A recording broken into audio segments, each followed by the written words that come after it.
शुभांगाय मंगलाय महोजसे సింహశైల నివాసాయ శ్రీ నృసింహాయ మంగళం.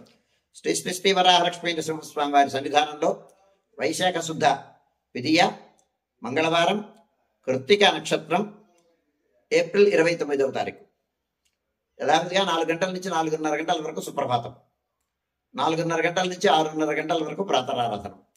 ప్రాతరారాధనలో భాగంగా నిత్యవేద పారాయణం, ఉపనిషత్ పారాయణం, దివ్యప్రబంధ సేవాకాలం, అనంతరం ధూప సేవ సమయంలో చంద్రవేద పారాయణం, శ్రీరామాయణం, భారతం, భాగవతం, విష్ణు పురాణం, క్షేత్ర మహాత్మ్యం, వరాపురాణం, శ్రీభాష్యం, భగవద్ విషయం మొదలైన గ్రంథాలన్నీ పారాయణం చేయడానికి ఉపక్రమిస్తారు. అనంతరం బాలభోగ నివేదనం అయిన తర్వాత నిత్యహోమం, బలిహరణం అయిన తర్వాత మంగళాశాస్త్రం, చాత్మర గోష్ఠి, తీర్థ వినియోగం అయిన తర్వాత చుట్టు సన్నిధుల్లో మంగళాశాస్త్రం పూర్తి చేసుకున్న తర్వాత రాజభోగ నివేదనం అయిన తర్వాత చుట్టు సన్నిధుల్లో నివేదనం అయిన తర్వాత మంగళ నిరాజనం అయిన తర్వాత సుమారు 6:30 గంటల నుంచి సర్వదర్శనం ఆరంభమవుతుంది. 6:30 గంటల నుంచి మధ్యాహ్నం 2:30 గంటల వరకు సర్వదర్శనం కొనసాగుతుంది.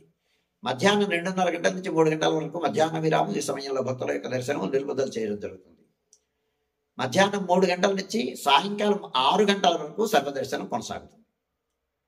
ఇవాళ సాయంకాలం 5 గంటల జరగాల్సినటువంటి సహస్రనామార్చనం రద్దు చేయబడుతుంది.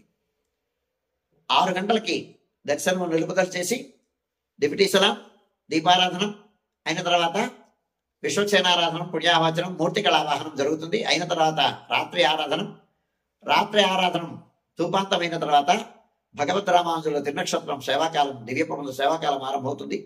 అయిన తర్వాత నివేదనం, నిత్యహోమం, బలిహరణం అయిన తర్వాత మంగళాశాస్త్రం, చాత్తమర గోష్ఠి, తీర్థ వినియోగం అయిన తర్వాత సుమారుగా 9:30-10 గంటల ప్రాంతంలో ఏకాంత సేవ కవాట బంధనంతో ఈనాటి కార్యక్రమం సుసంపన్నమవుతుంది.